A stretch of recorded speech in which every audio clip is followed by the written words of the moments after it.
Thank you for joining us here on Facebook and on Cocopah TV on YouTube. I'm Jonathan Athens with the Cocopah Public Relations Department. Joining me, Shannon Dunn. She was our instructor today for the Stop Bleed training, and Mike Fila, Cocopah Emergency Manager. Shannon, I want to start with you. Today, we had 49 first responders from a combined total of 18 agencies. Tell us about today's session and what you wanted them to walk away with. Well, I've got to say today's session was a true inspiration to have so many different agencies come together to want to be trainers. The biggest takeaway is that they're going to be able to now have 49 instructors bring this course out to the community to help train immediate responders. An immediate responder is someone who is present during an incident where someone can have life-threatening bleeding and can start applying pressure and stop that life-threatening bleeding. It is just as important as CPR. The people, local bystanders that initiate CPR are immediate responders. They are present before our first responders get there. And now that we have these individuals trained to bring this out to the community, we'll be able to get more immediate responders trained in the Stop the Bleed program.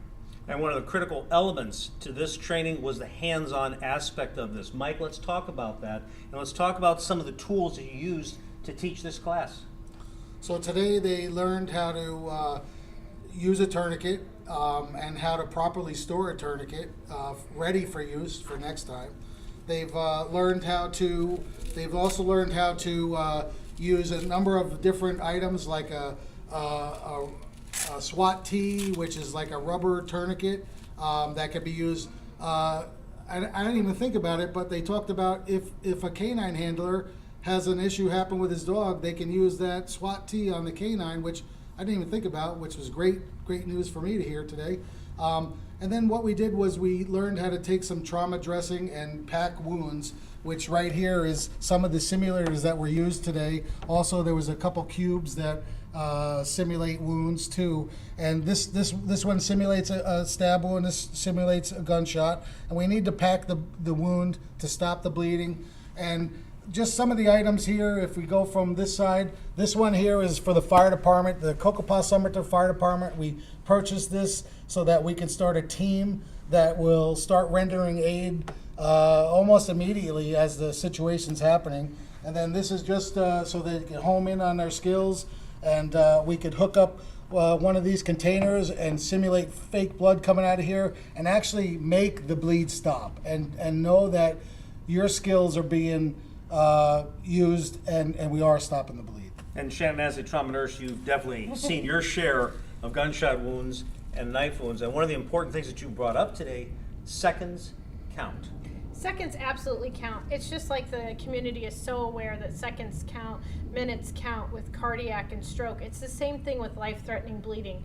Typically, we see death occur within 5 to 15 minutes within life-threatening bleeding, and that's from these mass casualty incidences we've seen and coming out of the war. But life-threatening bleeding can occur from a motor vehicle accident. It can happen due to accidents in the home using circular saws. We're a huge do-it-yourself community anymore, and that presents certain dangers with it. I've been an ER trauma nurse for 11 years now, and I've seen my share of odd incidences, and the number one thing that we can do is being able to apply these devices, these tourniquets, the compression dressings, and then wound packing to stop that bleeding. A tourniquet can be applied in as quick as 8.55 seconds, as these trainers today proved to me, which was fantastic seeing them do that. That's under 9 seconds you can stop a life-threatening bleeding. Nobody can respond that quick yet. So that is the best thing about being an immediate responder right there and having these resources available. You can stop bleeding in as quick as 9 seconds. And you have the entire class go through that drill. Why don't we go ahead and demonstrate here with Mike how to put on that tourniquet, and let's go ahead and time it out, shall we? Jeez, pressure, huh? Yeah, just a little. Ready? Hold on 1 second. We'll go ahead and get our clock going. Just 1 second here. Go.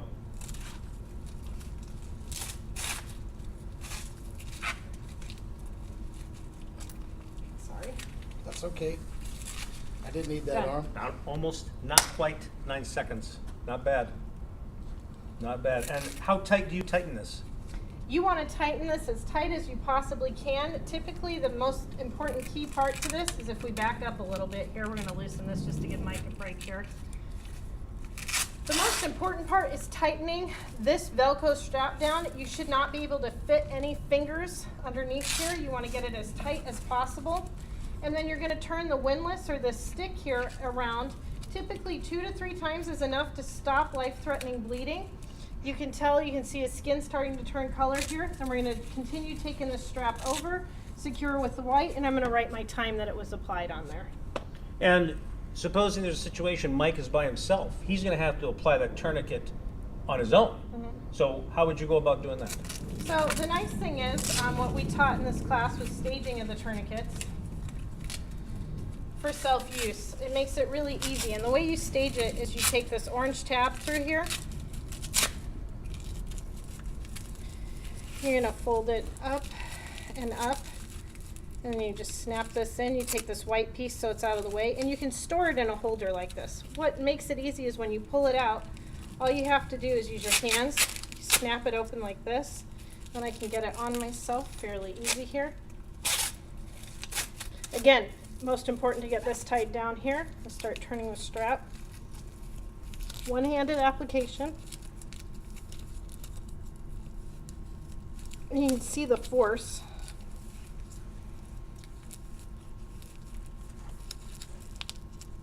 Snap it in, wrap it around, and go over. And there you go. And the tourniquet, incidentally, is just one part of the Stop the Bleed kit. Mike, last year you had assembled 17 Stop the Bleed kits for the Cocopah Tribal Police Department.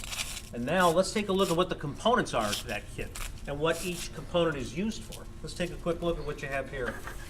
So like I said before, you could buy a kit that's already made.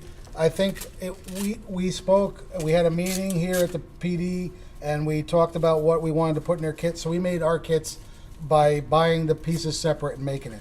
So we got them a really good bag, which is key, because one of the things the officers carry the vests, they wanted to be able to have it stuck to their vest or clipped to their belt. So we got them a bag that will fit that need. Then we got them some different scissors. I know that some of the kits just had the one scissors. This one has a little bit more. Then a tourniquet. We got a tourniquet here. We put gloves in here. We put, this is a SWAT tee. What this is a tourniquet, just a rubber one. It's a, what? Compression dressing. It's a compression dressing, okay. And then here, this is the quick clot, the gauze that you would pack a wound with. We put in a notepad so they could take notes, and then just in case somebody forgot, we gave them a card that tells how to do all the rest. And one of the important things that Shannon brought up in this training, you heard the phrase used, staging. That's got a particular meaning because let's say you opened up your kit and it wasn't taken out of the package. Shannon, tell us what happens here. So I face hunger a lot being a first responder EMS, and every time I try and get that bag of Skittles, M&Ms, or chips open when I'm starving, it never works quite as well as I want to. And that's what happens when you have everything still in this bag. It cuts down on those seconds where you can apply these kits, so it's good to take things out, have them ready to go in your kit. If you're a non-first responder and you just have a first aid kit that you keep in your car for travel or anything, again, it cuts down on that time. You're already in a high stress incident, you don't need to deal with this plastic wrapping. And that's the important thing. You want to take this out of the wrapper and stage it because, again, it makes it very easy to get this open and get it on someone instead of fiddling with the wrapper, lacing this through and getting it ready to go. One point I do want to stress, though, is that you should not be training with the tourniquets you're planning to use. Have another tourniquet that you can share with individuals that use as a trainer to practice with, but that shouldn't be the one that you're using if you come up on an incident, however. And that's going to do it for us. Thank you for joining us. For the latest Cocopah news and updates, go to cocopah.com. And if you want, you can click on our newsletter tab and sign up for a free monthly newsletter. Thanks for joining us.